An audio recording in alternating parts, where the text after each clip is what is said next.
कानून की व्यवस्था को लागू किया और उसी का हम लोग गर्व करते रहते हैं। तो ये बातें, मुझे नहीं लगता है कि ये बातें हम लोगों को समझ में आती है। तो ज्यादातर पढ़े लिखे जो लोग हैं, मैं कहते रहता हूं कि ये जो पढ़े लिखे लोग हैं, ये पढ़े लिखे लोग नहीं है, ये लिखे पढ़े लोग हैं। ब्राह्मणों ने किताबें लिखी, हमने पढ़ी, लिखे पढ़े।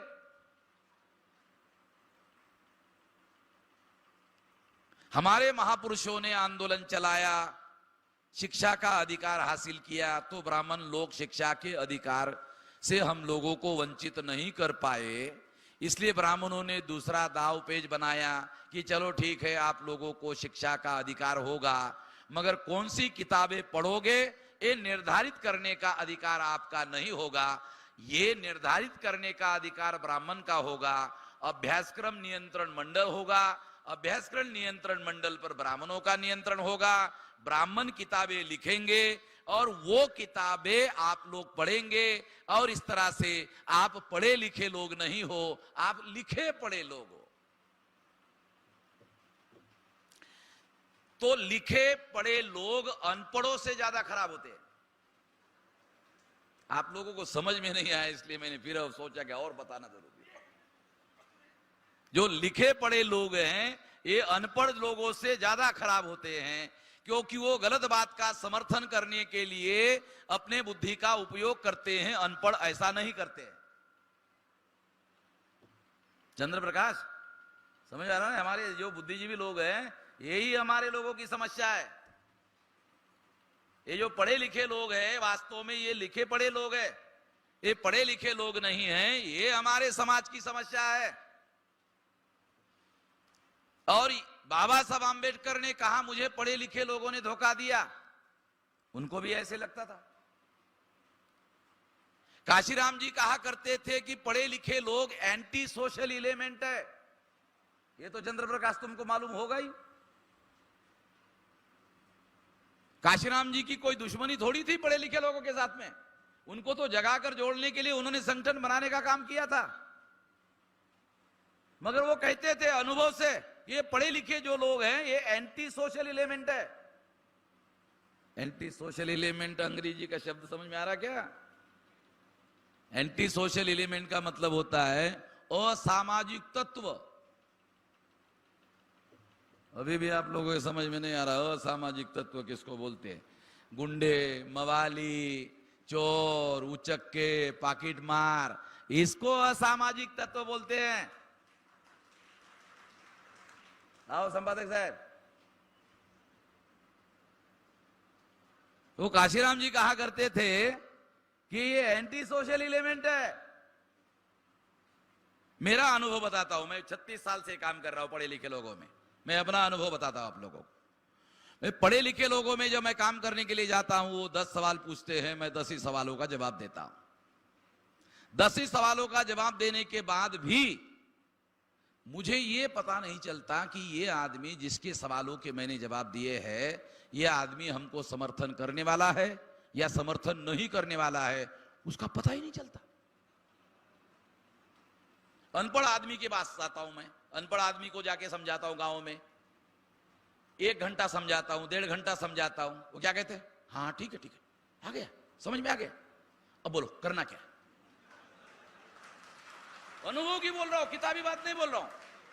बराबर है, क्योंकि वो दिल्ली गांव के लोग जूते खाते हैं, उनको ज्यादा समझाने की जरूरत नहीं किताबें पिताबे की। उनको एहसास ही होता है, उनको सब अनुभव होता है और डेली होता है, वो ज्यादा समझाने की जरूरत नहीं है।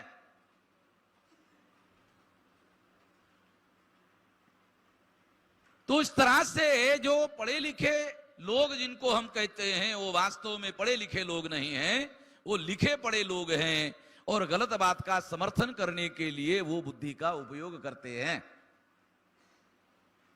इसको अंग्रेजी में यह भी कहा जा सकता है इंटेलेक्चुअल डिसऑनेस्टी।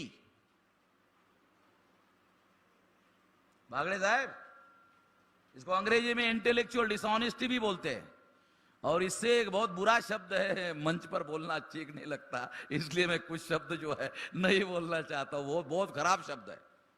मैं प्राइवेट में बोलते रहता हूं, कार्यकर्ताओं को मालूम है लगे मैं बहुत ज्यादा खराब शब्द है वो मंच पर नहीं बोल सकता। साथियों, तो मैं आप लोगों को एक बात समझा रहा हूं, समझाने का प्रयास कर रहा हूं कि ये जो जाति में बांटे हुए समाज को जोड़ने के लिए हम लोगों ने ये सोशल नेटवर्किंग का कार्यक्रम किया, शुरू किया, तो इसमें शेड्यूल कास्ट की जो अलग अलग जाति समूहों के लोग हैं उन लोगों को भी जगाने का, जोड़ने का कार्यक्रम कर रहे हैं। फिर उसके बाद में आदिवासियों के अंदर, आदिवासियों में मेजर 3 प्रकार के लोग हैं। कुछ बड़े पैमाने पर कन्वर्टेड क्रिश्चियन हैं, कुछ लोग हैं जो एडवांस आदिवासी है, और तीसरे आदिवासी हैं जो इंटीरियर एरिया में, जंगलों में, बस्तर जैसे जंगलों में रहते हैं और अभी भी बहुत ज्यादा प्रिमिटिव स्टेज तक के बैकवर्ड है।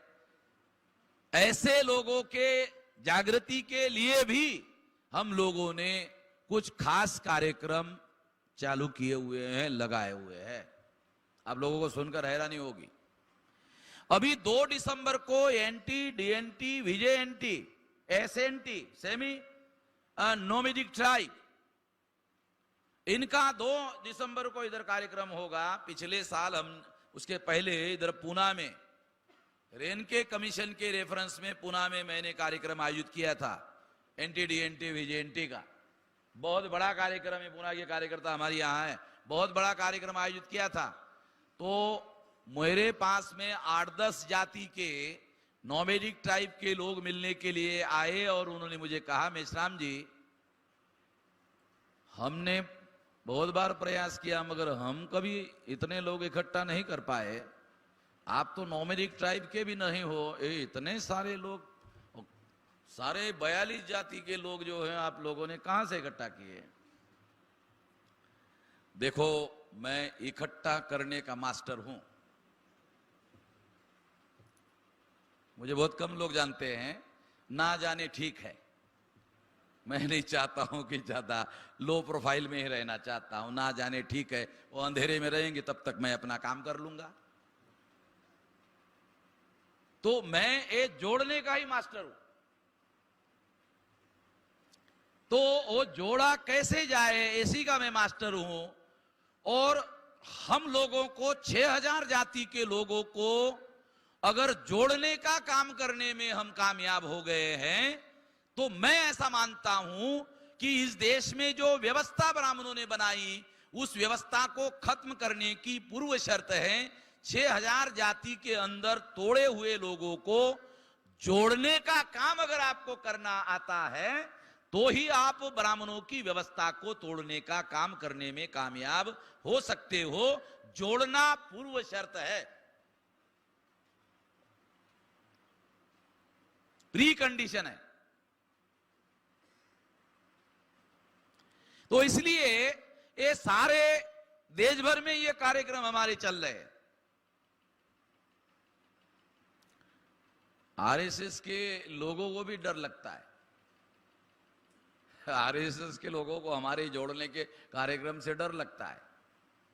आरएसएस के लोगों ने इंस्ट्रक्शन इश्यू किए, बामसेव के लोगों के साथ चर्चा मत करो। तो उन्होंने पूछा क्यों?